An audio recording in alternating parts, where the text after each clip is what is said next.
Our study this morning is in the 23rd chapter of Isaiah, 12th verse. Don, would you word a prayer for us this morning? Our most high Heavenly Father, we come this day. Thank you, Father, for each and every day that you've given us. We thank you, Father, for watching over us and helping us through sickness and giving us the health and the will of God to be here this morning. Father, we're so grateful for this building that we have to worship, serving in. Thank you, Father, for everything good, everything good to our community. Again, we ask you to be with those that are too ill to be out. You can return a portion of health to them. Thank you, Father, for this country we live in, all the freedoms and blessings that we have and enjoy each and every day. We thank you for, and ask you to be with our soldiers and our policemen, firefighters, people who serve, watch over and protect us. Again, Heavenly Father, we thank you especially for Jesus who came and he died on the cross so that someday we can have a hope of heaven. I ask you to go with us, watch over us, forgive us from your trespass. Yeah. As Don prayed, being thankful, we certainly are a blessed people, aren't we? Blessed and physically and spiritually, and we are totally blessed. It's hard to imagine how blessed we are. The 23rd chapter of Isaiah, 12th verse. Here in the first part of Isaiah, we talked about last week, Tyre and Sidon were the subjects, or Tyre was the subject of the burden, the prophecy. The rest of the chapter also deals somewhat with Sidon, Tyre and Sidon. But basically, what's the prophecy of Isaiah about?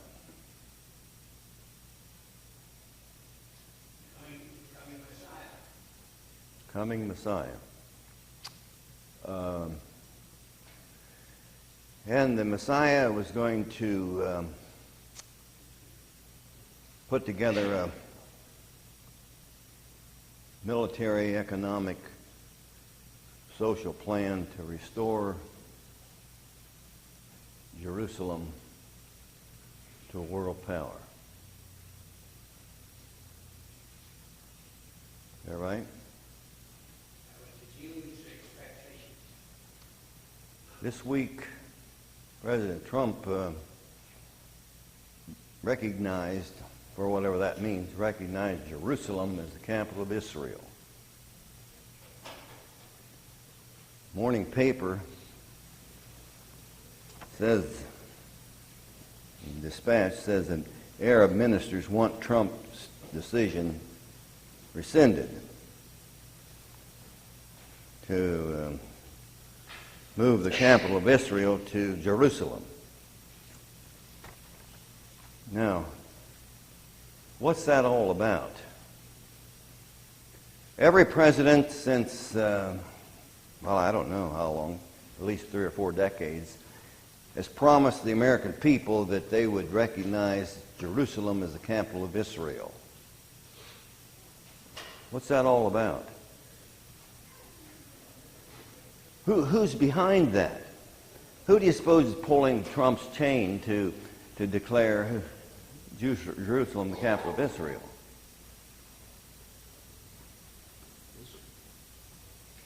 Well, Israel for one, but what group of American people, who in America is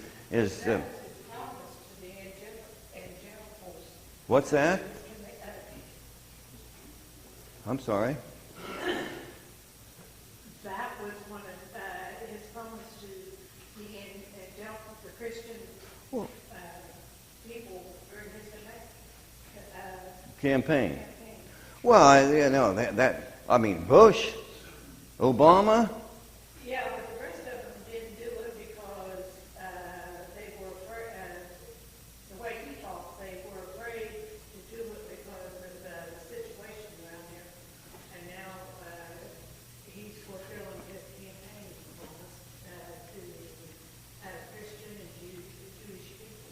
Well, why are the U.S. presidents pressured into declaring Jerusalem as the capital? Because it was Israel's capital for years.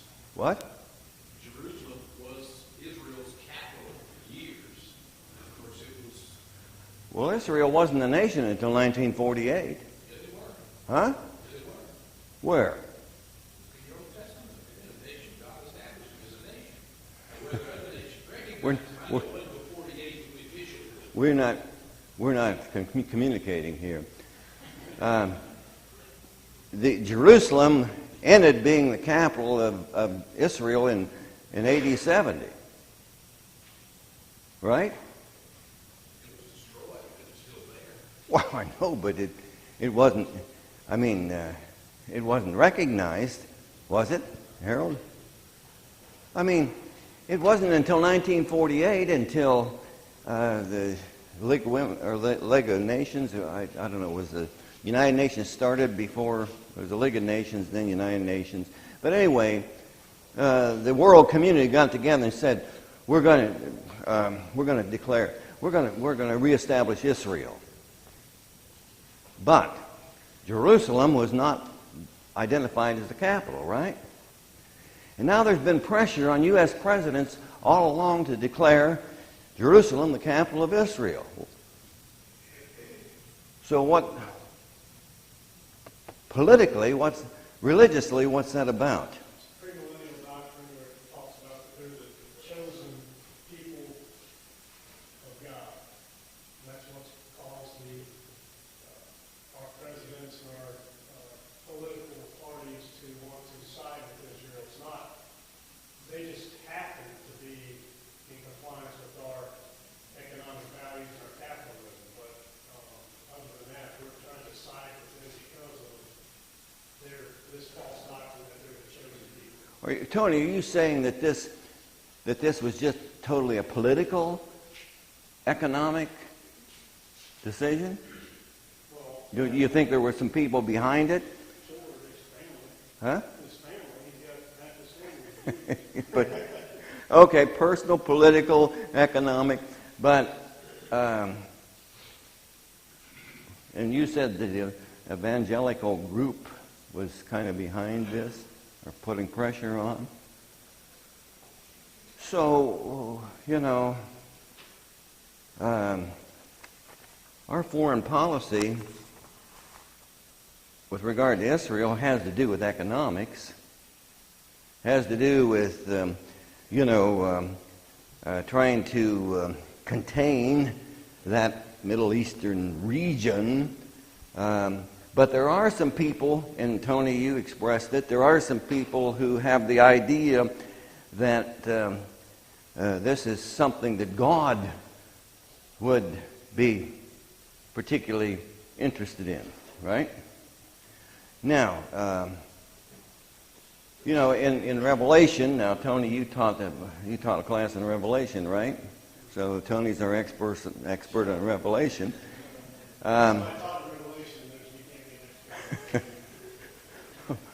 Okay, in Revelation, is there any country designated, any nation designated as God's chosen group? Israel. Huh? Israel. I'm sorry, what? Say that? In Revelation, is there any, is there any country that's specifically identified as God's people? Oh, no, not. I mean, and when the disciples came to Jesus to teach them how to pray, what was the prayer? That they would pray that the kingdom would come. What's the kingdom? It's certainly not political Israel. It's not America. It's not Russia. It's His worldwide spiritual kingdom heralded into history by the Messiah. So, people, I think there are probably people that are thinking, boy, Trump is a servant of God in declaring Jerusalem the capital of Israel. But God isn't particularly interested in Jerusalem being the capital of Israel. His kingdom is not of this world. And people need to understand that. Well, looking at Tyre and Sidon, you see, God's kingdom supersedes the nations of the world. And whereas Tyre and Sidon was the subject of God's prophecies in the Old Testament, it all had to do with ancient Israel, or the nation of Israel. You know, how these countries would interact with Israel. Well, now, Tyre and Sidon had a long history with Israel. Sometimes that relationship was, good. Sometimes it wasn't so good.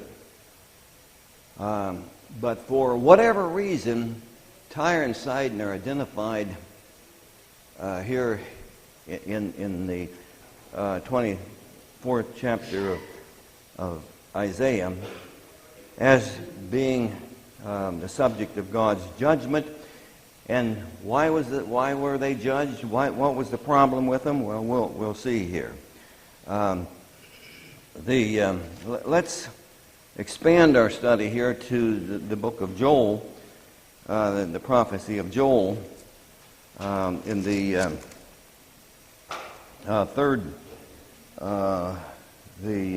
third chapter, beginning with verse 4. Joel speaks to Tyre and Sidon. Yea, what have ye to do with me, O Tyre and Sidon, and all the coast of Palestine? You know, that Phoenician area. Will ye render me a recompense?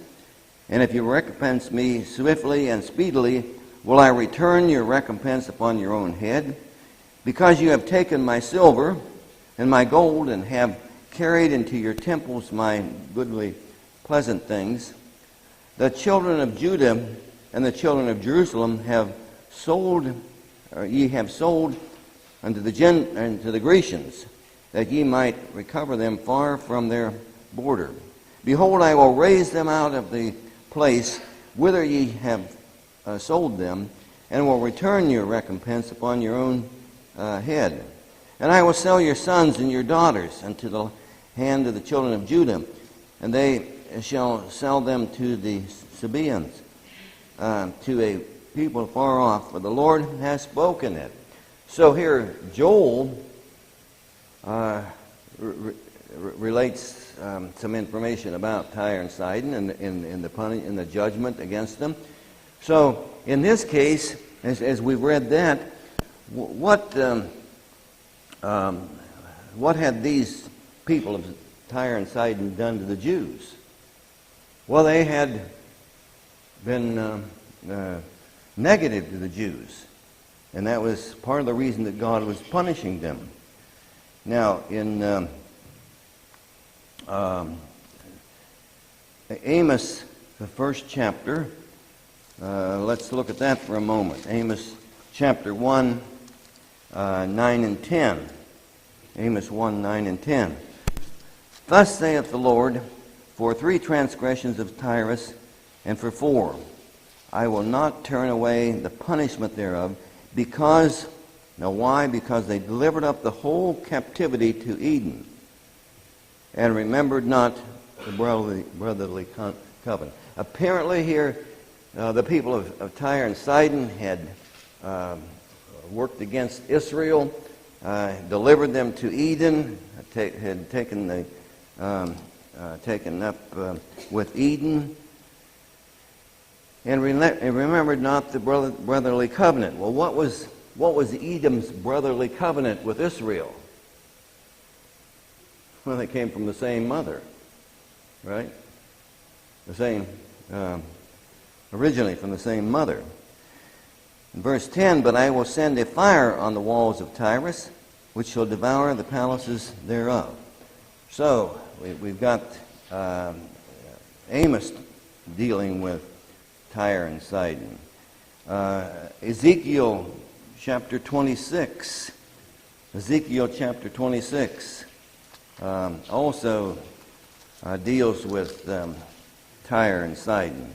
Now, you have to ask yourself the question: why are all these prophets speaking about dealing with Tyre and Sidon?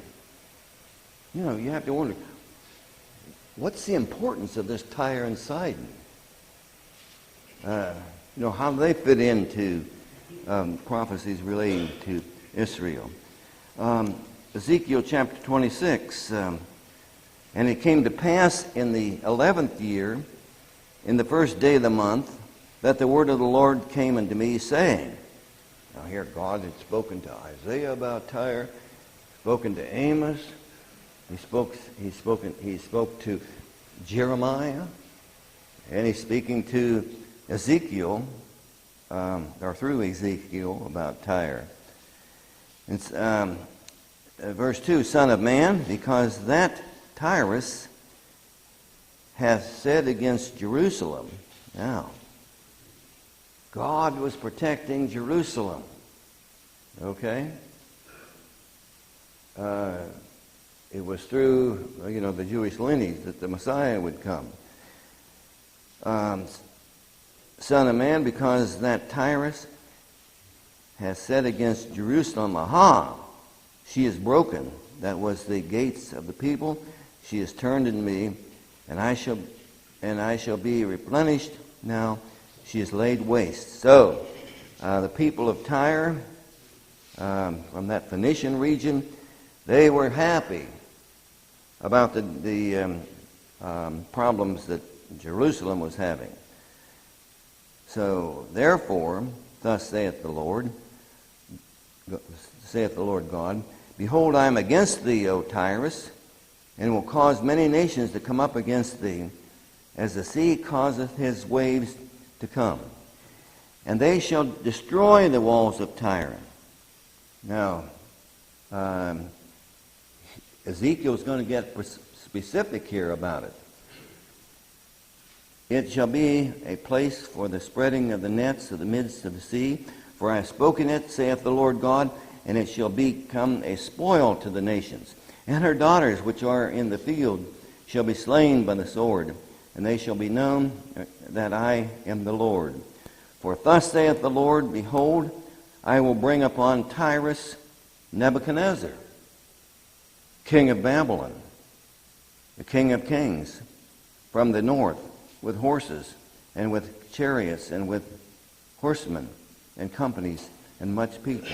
And he shall slay thee, he shall slay with the sword thy daughters in the field, and he shall make a fort against thee, and cast them out against thee, and lift up the buckler against thee.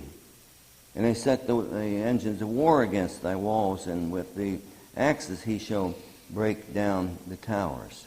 So why is God revealing all this stuff? The Assyrians tried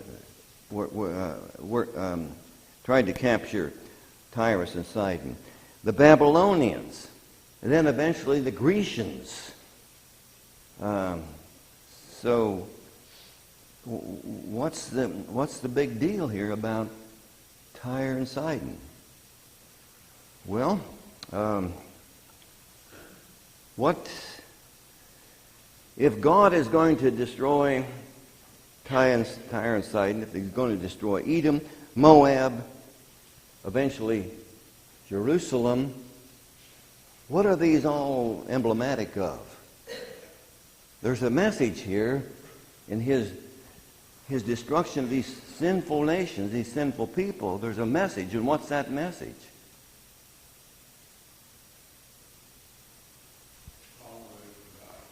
Pardon me? Yeah, But it's a message about the what? The judgment, isn't it? Aren't these all examples of judgment? God's judgment against Tyre. Why? Sin. God's judgment against Edom. Why? Sin. God's judgment against whoever in the Old Testament era. And that's now in the 24th chapter of Isaiah, he's going to focus on the big picture.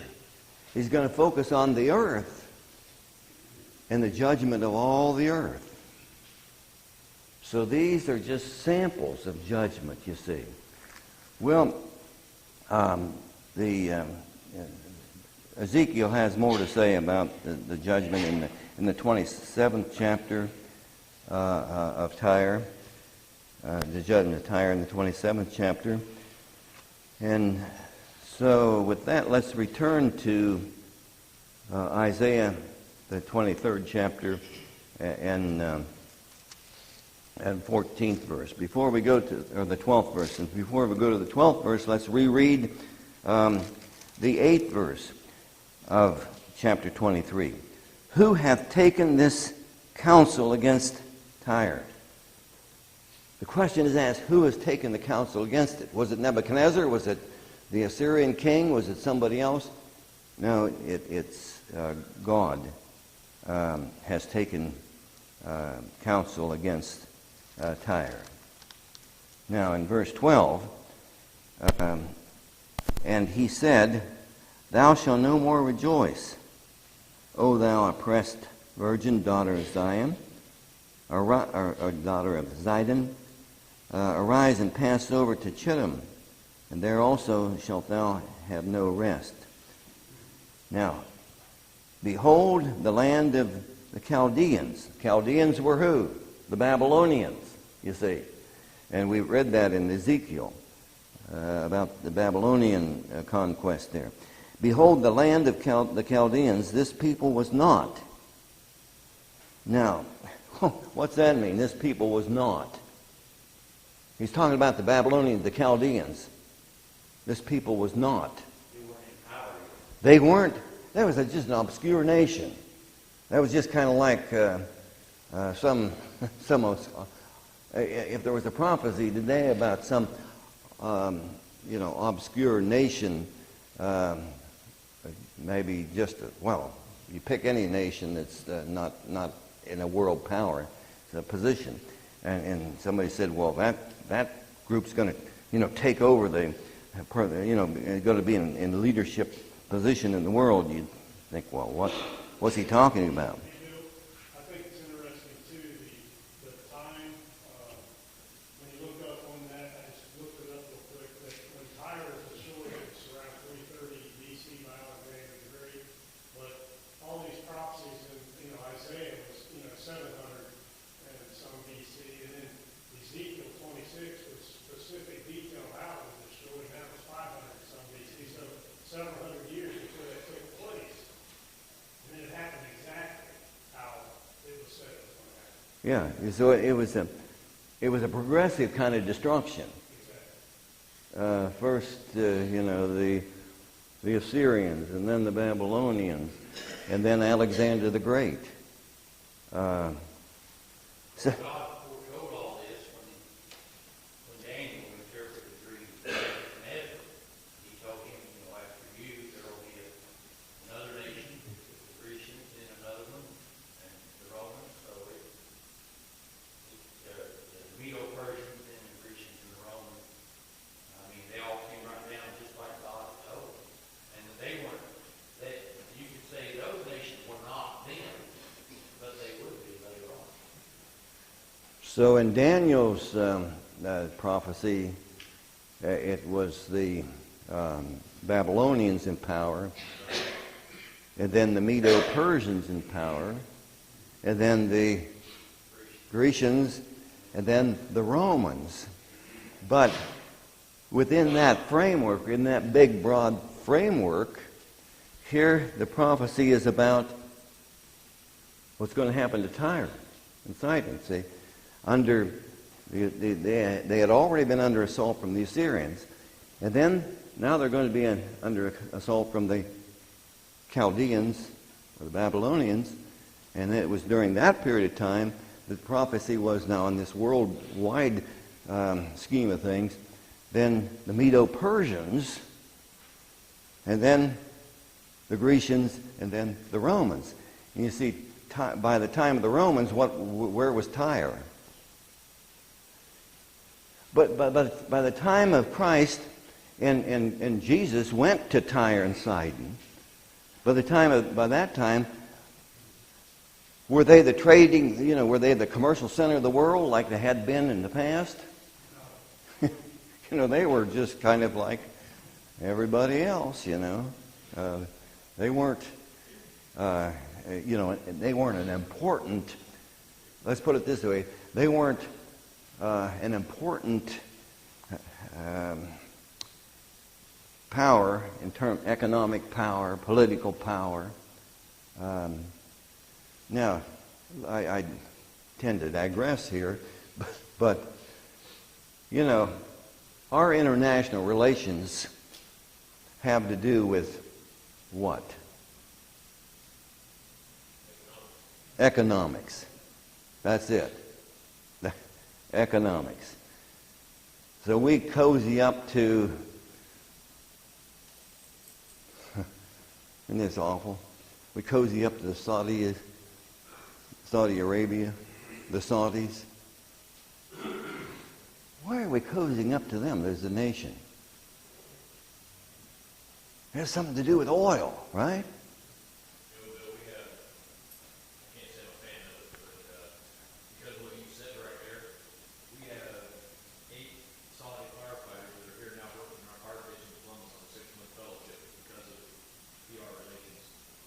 It's because this is not the first time that we're one of several cities. This is supposed to be a big deal, but there's a lot of people that are very uncomfortable with it because they're working in home fire stations right now. 8 Saudi firefighters. Well, it's because there aren't any qualified Americans to take those positions. Well, no, this is an oil company that they sent over here to the fellowship. I'm pulling your leg. Oh, I know. I believe you. I know. It's not. We have to deal with it. It has to do with money, right? But yet they're walking freely in and out of our stations with security. Yeah. And have access codes to everything. And you can extend that to, we have 800 Turks in the charter school system, have been brought over here for the charter school system in Ohio. And that's because we don't have enough teachers, right? Enough American teachers. Is that right? We got plenty of teachers. But we have them over here, and the various U.S. administrations have allowed them to come in. Not only allowed them to come in, encouraged them to come in. And so you just, after eventually you just scratch your head about this sort of thing, and it all has to do with, the juggling, the juggling of nations, and we're caught up in that as Americans. Sounds like the Trojan horse. It's a Trojan horse for sure. So here's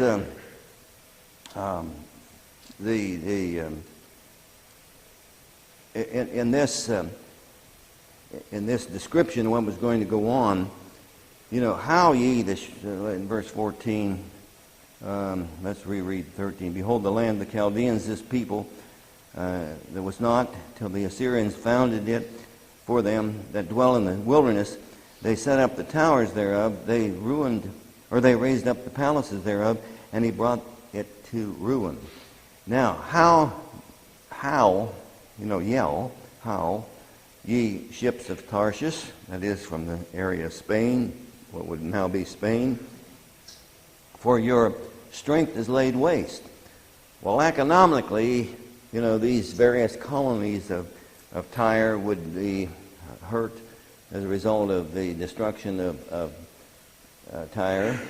In verse 15, it shall come to pass in that day that Tyre shall be forgotten for 70 years. According to the days of one king, after the end of 70 years shall Tyre sing as a harlot. Now, wow, this is kind of interesting stuff. What's the 70 years? Do you suppose that 70 years was kind of overlaid with the 70 years of Israeli captivity? Could have been. But there would be a time, 70 years, 7 decades, and now maybe this is symbolic. I don't know, Mark, it might be symbolic rather than actual 70 years. So for a period of time, and sometimes 7 is kind of considered a universal number, 70. In the case of Judah's captivity in Babylon, it was actually 70 years. But this Tyre was going to be kind of out of the picture there for 70 years, and then that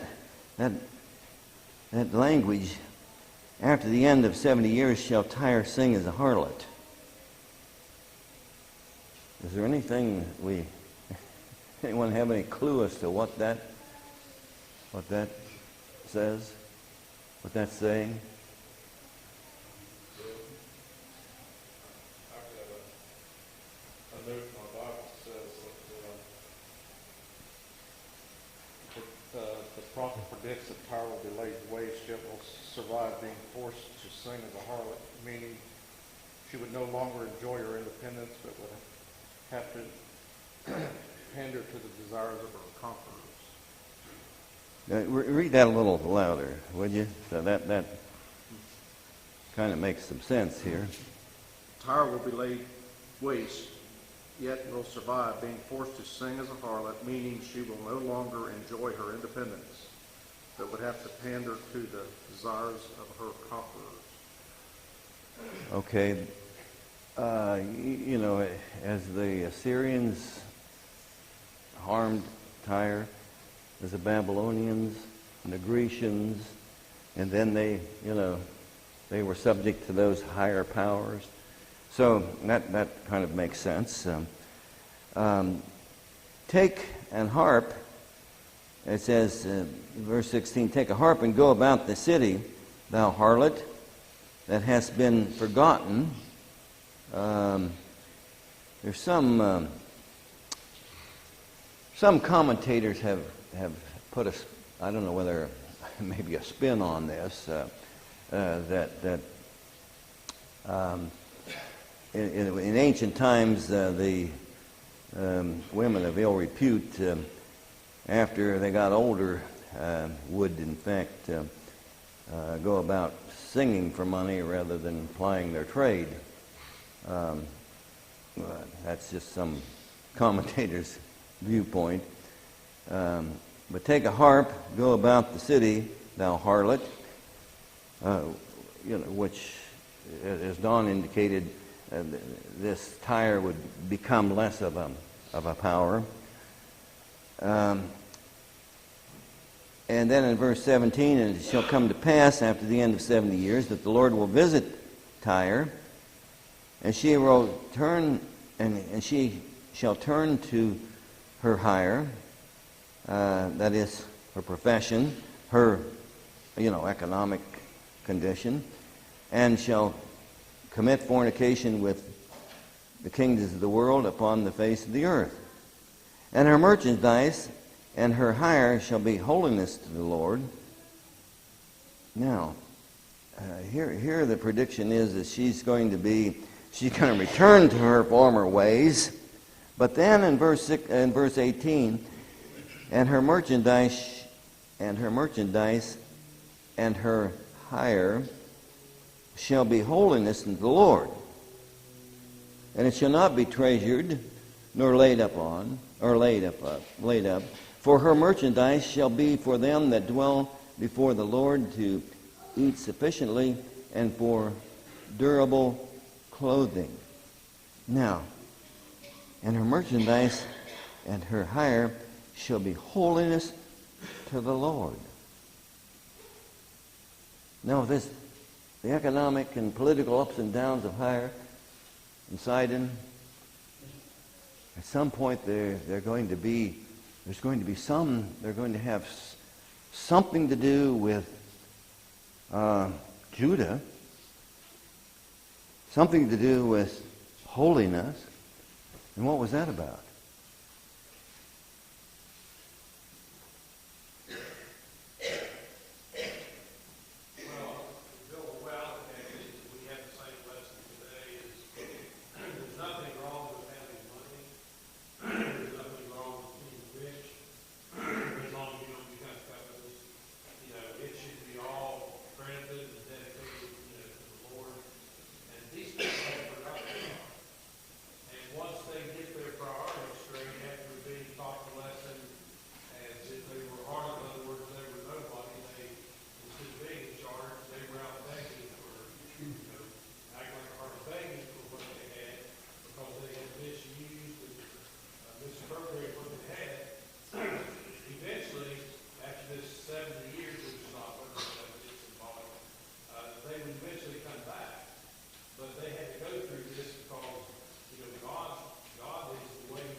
Well, and more specifically, when the Jews returned to Palestine, to Jerusalem, under Ezra, to build the temple, what did Tyre and Sidon have to do with that? Where did they get the timbers for the temple? Huh? Cedars from that area. So, that figures into this equation. That they would be, they would, and I don't know, when there's international connections, there are. Do you suppose the Jews, when they were dealing with those people, do you suppose they were communicating anything spiritually? I mean, when there's international relations, whether they'd be trade relations or whatever, I mean, there are people back and forth and picking up religious ideas, right? Don't you suppose there were some Jews talking to them about Jehovah God? In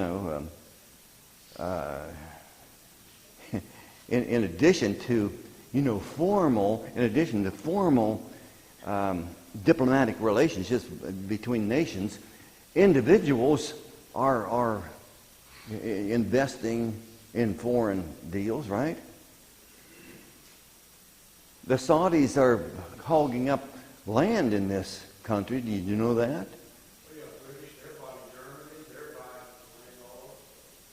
And as people, business people interact, they bring ideas back, So there might have been some, religious teaching here going on, as well as the shipment of timbers to the temple, to Jerusalem for the temple, So there was those kind of international, there are political relationships, and then there are individual relationships. And that's why we have so much trouble with foreign policy. Because We have people in this country investing in Iran. They're investing in Russia big time. They're investing in, various other. And then people in those other countries are investing in our country and serving in our firehouses, as Richard said. So, it's, well. We know, Bill, back when I was in high school and in college, the big thing then, everybody was pushing, they were bragging about, we become a melting pot. Become what? Melting pot. Yeah. And that was, nobody seemed to realize the impact of that. It's like, well, this is a good thing, to be a melting pot. It isn't, because of all the things we've been talking about. Yeah. Well, it's a good thing. Being a melting pot is a good thing if it's really melting. A good thing in terms of keeping peace and having a common heritage. Yeah, but so by understanding what's happening in America and all this stuff that we're knowing about, we can better understand something about the relationships here in the Old Testament world. So now he ends this by saying that, well, now Tyre and eventually Tyre is going to have some relationships with the people of God. Now that's going to be a good thing. But then in chapter 24, behold, the Lord maketh the earth empty. Now he's going from a discussion of Tyre and Sidon, and previously he had discussed Egypt and various other nations. Now he says in chapter 24, he starts talking about then the whole earth, all of mankind. And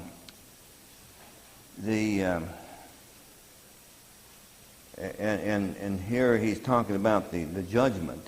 Was that the bill? Well, we'll just pick up with chapter 24.